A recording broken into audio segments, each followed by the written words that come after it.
ઉચ્ચનો ગ્રહ એટલે એ રાશિમાં હોય તો એ સારામાં સારું ફળ આપે અને નીચનો ગ્રહ એટલે એ રાશિમાં એક ખરાબ ફળ આપે. તો સૂર્ય એ મેષ રાશિમાં ઉચ્ચ રાશિનો થાય તો એ વ્યક્તિનો આત્મવિશ્વાસ બહુ મજબૂત હોય, પિતા સાથે સંબંધ સારો રખાવે. હવે એ જ સૂર્ય જ્યારે નીચ રાશિનો હોય એને પિતાની સાથે સંબંધોમાં ખટપટ ઊભી થાય. ચંદ્ર ગ્રહ વૃષભ રાશિમાં ઉચ્ચનો બને એ વ્યક્તિનું મન ચંચળ તો હોય જ, પોતાના કાર્ય પર એને વિશ્વાસ હોય. ચંદ્ર જ્યારે વૃશ્ચિકનો થાય એ વ્યક્તિને નેગેટિવિટી વધારે આવે. એમાં ખાસ કરીને વિદ્યાર્થીઓએ ખાસ સંભાળવાનું રહેશે. મંગળ મકર રાશિમાં ઉચ્ચનો થાય, કર્ક રાશિમાં નીચ રાશિનો થાય. જન્મ કુંડળીના 8મા કે 6થા સ્થાનમાં પડ્યો હોય તો એને લોહીને લગતા રોગ થઈ શકવાની શક્યતા છે. જો બુધ ઉચ્ચ રાશિનો હોય તે વ્યક્તિ વાણી વિલાસ વાળો, બોલવામાં બહુ પાવરફુલ હોય. એમાં પણ જો 5મા સ્થાનમાં પડ્યો હોય કોમર્સના વિષયમાં સફળતા મળે. એ જ બુધ ગ્રહ જો નીચ રાશિનો થાય તો ગમે એટલો હોશિયાર હોય પોતે સમજી શકે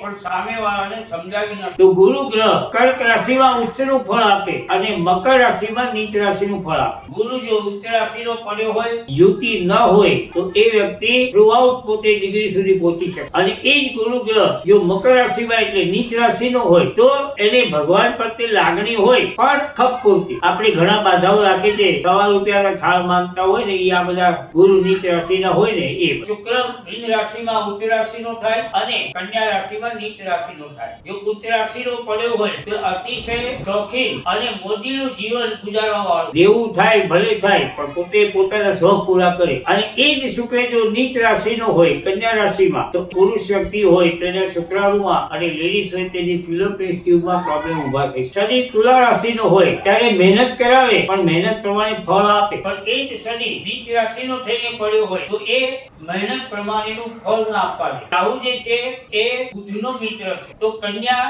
અને મિથુન આ બંને રાશિમાં એ સારું ફળ આપે છે. પણ કેતુ જો 12મા સ્થાનમાં પડ્યો હોય કુંડળીના તો એ વ્યક્તિને 100% મોક્ષ મળે છે.